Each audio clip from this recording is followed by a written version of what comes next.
So much for joining in guys. Technical SEO playlist की इस video के अंदर हम बात करने वाले हैं अबाउट मेटा टैग्स। तो जब भी आप अपनी वेबसाइट का टेक्निकल एसईओ करते हैं तो ये टैग्स बहुत इंपॉर्टेंट है, पर बहुत सारे ऐसे टैग्स हैं जो आपके लिए ज्यादा इंपॉर्टेंट है और कुछ ऐसे टैग्स हैं जिनको शायद आप लगाएं या ना लगाएं उतना ज्यादा मैटर नहीं करेगा। तो ये जो कंफ्यूजन है कि कौन सा टैग लगाना चाहिए, कौन सा टैग ज्यादा इंपॉर्टेंट है, इन सारी चीजों का इस वीडियो में हम लोग सोल्यूशन देने वाले हैं। तो बने रहिए वीडियो के साथ लास्ट तक और फॉलो कीजिए ऑल द स्टेप्स को। तो यहाँ पे बहुत सारे मेटा टैग्स होते हैं और उनको मैंने यहाँ पर लिस्ट किया है। कुछ टैग्स हम इस वीडियो में कवर करेंगे, कुछ टैग्स आने वाली वीडियोस में कवर करेंगे और हर टैग के सामने मैं इंपॉर्टेंट नॉट इंपॉर्टेंट मार्क कर दूंगा, तो उससे आप समझ सकते हैं। तो देखिए, सबसे पहले एक बार इसको थोड़ा और इंक्रीज कर देते हैं in terms of font so that आपको समझ में आए। और हर टैग के आगे कुछ टैग्स को मैं कंपलसरी मार्क करूंगा, कुछ को नहीं करूंगा, ठीक है। तो देखिए, सबसे पहले एक टैग होता है मेटा टैग। ये सारे मेटा टैग एचटीएमएल के टैग्स हैं इजीली, और आप एज इट इज इनको कॉपी पेस्ट करके सिर्फ अपना कंटेंट जो है वो चेंज कर सकते हैं।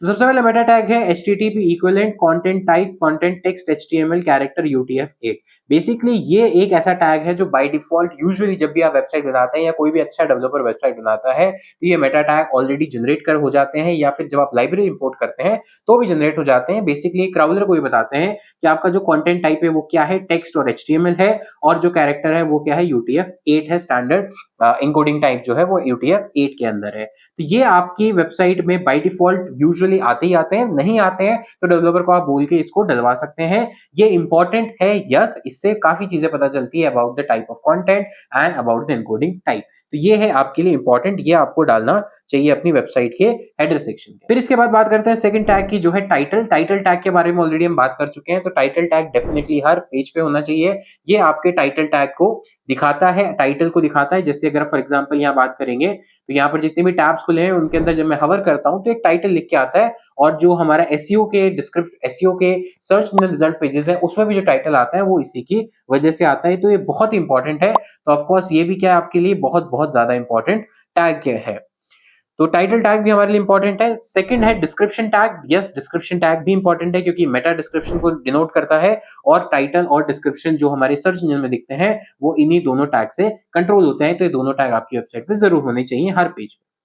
Meta keywords tag. देखिए, कीवर्ड टैग ऐसी चीज है जो आप अपनी वेबसाइट पर लगाएं ना लगाएं मैटर नहीं करता, क्योंकि गूगल ने काफी पहले इन कीवर्ड्स, इस पर्टिकुलर टैग के बेस पर कि आप यहाँ पर जिस भी कीवर्ड्स पे अपने पेज को रैंक करवाना चाहते हैं, वेबसाइट को रैंक करवाना चाहते हैं, ऑप्टिमाइज करना चाहते हैं, वो कीवर्ड आप यहाँ पर लिख देते थे। और प्रीवियसली यानी आज से 5-7 साल पहले गूगल इन कीवर्ड्स को देखकर और एक सिग्नल रिसीव करता था। बट जब से ये पता चला है वेबसाइट डेवलपर्स को, एसईओ प्रोफेशनल्स को, कि मैटर करता है, उन्होंने इसको मिसयूज करना शुरू कर दिया है और गूगल ने धीरे धीरे अपनी अपडेट्स एल्गोरिथम में इन चीजों को हटा दिया है। तो आज की डेट में आपको मैक्सिमम वेबसाइट पे ये मेटा टैग देखने को नहीं मिलता जो कीवर्ड्स के लिए है, क्योंकि आप इसको डालें नहीं डालें गूगल इसको कंसिडर नहीं करता है, कोई भी सर्च इंजन इसको कंसिडर नहीं करता है।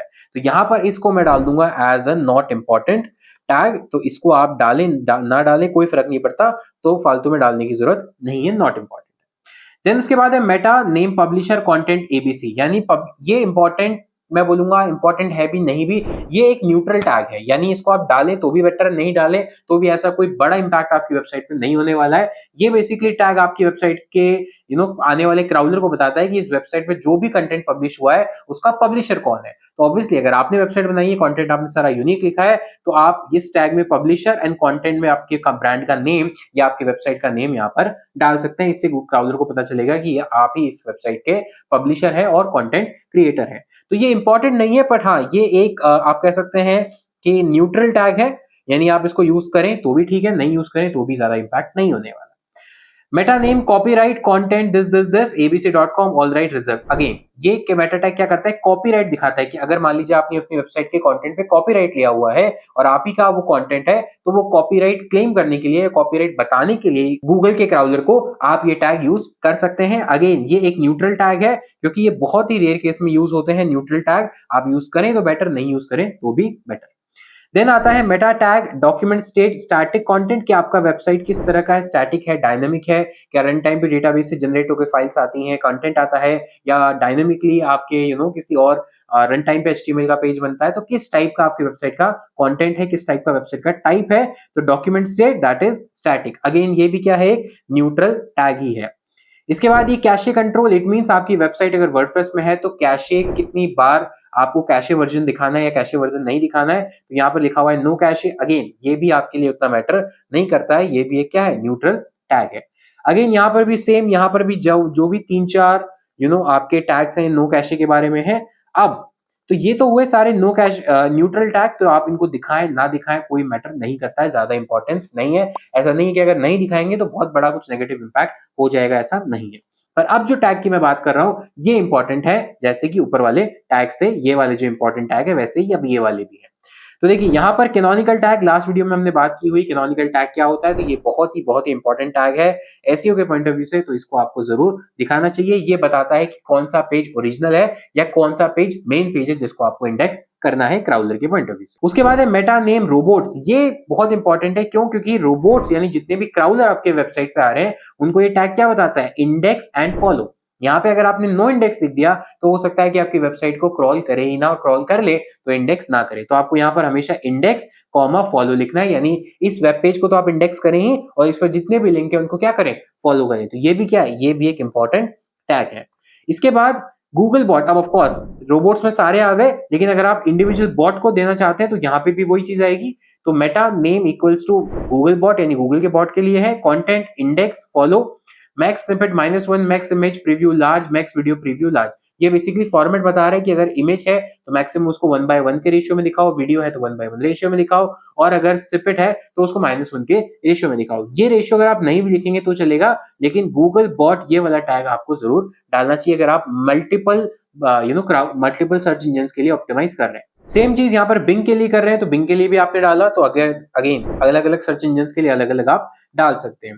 देन अगेन यहाँ पर आपने अगर किसी और सर्च इंजन के लिए डाल तो यहाँ पे डाल सकते हैं, याहू के लिए डाला याहू के लिए डाल सकते हैं। तो अलग अलग सर्च इंजन के लिए अगर आप ऑप्टिमाइज कर रहे हैं तो सारे टैग आप यूज कर सकते हैं, ये इंपॉर्टेंट है। इसके अलावा बात आती है allow search yes, distribution global, यानी ग्लोबली अवेलेबल है मेरी वेबसाइट।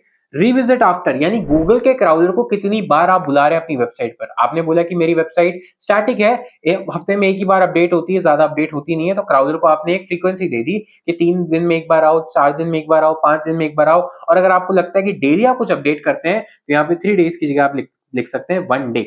ऑल तो ये सारे इंस्ट्रक्शन है, ये कमांड नहीं है कि क्राउलर मानेगा ही मानेगा, ये इंस्ट्रक्शन है। अगर आप इंस्ट्रक्शन देके रखेंगे तो मोस्ट लाइकली चांसेस है कि आपके फेवर में चीजें होंगी। इसके अलावा यहाँ पर है ऑथर, ऑथर कौन है आपकी वेबसाइट का, ऑफ कोर्स आप ही हैं, तो आप अपना एड्रेस या वेबसाइट नेम दे सकते हैं। रेटिंग सेफ फॉर किड्स, यानी ऑब्वियसली कैसी भी वेबसाइट, ऐसी अडल्ट कोई वेबसाइट नहीं है या ऐसी कोई यूए 18+ नहीं है वेबसाइट की भाई आप किड्स नहीं आ सकते, कोई भी इस टाइप वेबसाइट पे हमारे आ सकता है। बिजनेस वेबसाइट ज्यादातर सेफ फॉर किड्स होती है। लैंग्वेज इंग्लिश, की हमारी वेबसाइट पर जो भी कंटेंट है वो किस लैंग्वेज में, इंग्लिश लैंग्वेज में। तो ये जो 3-4 आप कह सकते हैं कि मेटा टैग्स है, ये बहुत इंपॉर्टेंट नहीं है, बट हाँ ये रेकमेंडेड है कि अगर आप लगाते हैं तो आपको फायदा होगा, अगर आप नहीं लगाते हैं तो नुकसान कोई नहीं होगा। इस तरह के ये टैग है। तो यहाँ पर मैंने आपको ऑलमोस्ट सारे ही टैग आपको बता दिए जो कि इंपॉर्टेंट है या न्यूट्रल है या फिर ओके ओके है, आप लगाए तो ठीक, नहीं लगाए तो ठीक, ये सारे टैग मैंने आपको बता दिए। नेक्स्ट वीडियो में हम बात करेंगे एक स्पेशल टाइप ऑफ टैग के बारे में जो है ओजी टैग या फिर ओपन ग्राफ टैग, और उसका क्या यूज है ये भी हम समझने वाले हैं एसईओ के पॉइंट ऑफ व्यू से। तो गाइस इस वीडियो के लिए इतना ही, मिलता हूं नेक्स्ट वीडियो में, तब तक के लिए take care, thank you so much, have a nice